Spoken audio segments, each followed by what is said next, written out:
અંજારની વાત કરવામાં આવે તો અંજાર સાપેડા રોડ પર ટ્રક માલિકોએ પોતાની ટ્રક રસ્તા વચ્ચે રાખી દીધી હોવાથી ટ્રાફિક જામની સમસ્યા ઉદ્ભવી। અંજાર સાપેડા રોડ પર ટ્રક માલિકોએ પોતાની ટ્રક રસ્તા વચ્ચે મૂકી દીધી હોવાથી ટ્રાફિક જામની સમસ્યા ઉદ્ભવી હતી।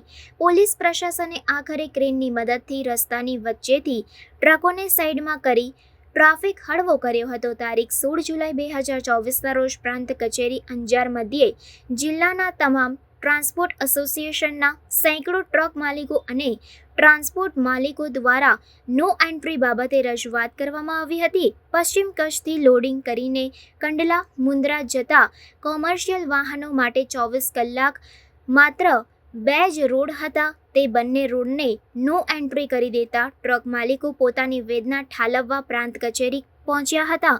મોટી સંખ્યામાં ટ્રક માલિકોએ રજૂઆતની સાથે સમાધાન ફોર્મ્યુલા પણ ડેપ્યુટી કલેક્ટરને દર્શાવ્યો હતો।